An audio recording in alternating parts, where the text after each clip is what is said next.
anapulizia kwenye nguo, anapulizia, au anaishika nguo namna hii, basi anapulizia. Hiyo sio njia nzuri hata. Katika mada iliyopita niliwaelekeza wanawake wenzangu namna nzuri ya uvaaji wa nguo ili kuweza kuelevate muonekano wako, lakini pia uweze kuonekana mwanamke elegant. Sasa leo ninaenda kulinki mada iliyopita na ya leo, ambapo ninaenda kufundisha namna nzuri au ninaenda kukosoa makosa ambayo wanawake huwa wanayafanya katika kutumia perfume. Wakati mwingine kwa lugha ya Kizungu tunasema how to wear a perfume. Kwa hiyo unapaswa upake perfume vizuri. Wanawake wengi hawajui, huwa wanapuliza mwili mzima. Unakuta anachukua perfume anajipulizia kwenye nguo, anapulizia, au anaishika nguo namna hii, basi anapulizia.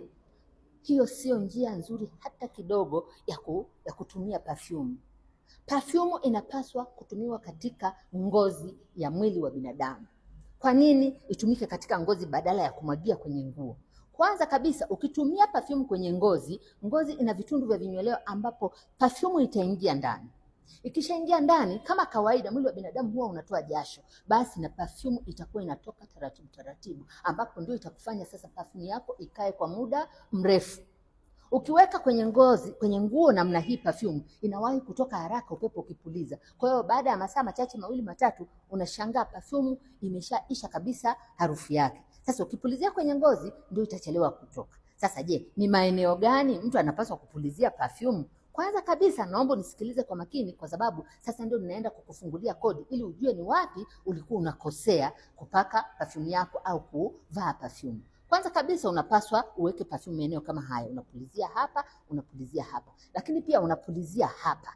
Lakini pia unapulizia maeneo haya, huwa tunaita soap dish. Unapulizia hapa na hapa. Unapulizia kwenye uvungu wa sikio, unapulizia maeneo haya, na hapa kisogoni, na hapa kwenye uvungu wa sikio lingine. Lakini pia ukienda mbali zaidi, unaweza ukapulizia hapa maeneo ya kwenye kitovu na maeneo ya nyuma ya goti. Hapo ndio perfume inauvaa mwili wako vizuri, na ukipita tu unawanyanyasa watu kwa mkia wa perfume unaonukia vizuri. Lakini pia ukimhagi mtu namna hii, basi kwa sababu perfume imekuvaa mwili mzima, basi na yeye anapata marashi mazuri, anaburudika. Faida za kutumia perfume nitakuja kueleza kwenye mada nyingine. Usiondoke kwenye akaunti hii hapa na kwenye peji hii hapa. Endelea kubaki hapa ili uweze kupata elimu nzuri zaidi ya kwa namna gani mwanamke unapaswa kuonekana wa kisasa. Na pia naomba kama umeona somo hili ni zuri, basi share kwa wanawake wengine ili waweze kuwa wanawake wa kisasa ambao wanajua namna gani matumizi ya vitu fulani yanapaswa yatumike ipasavyo. By the way, mimi ni Coach Happiness Dream Big.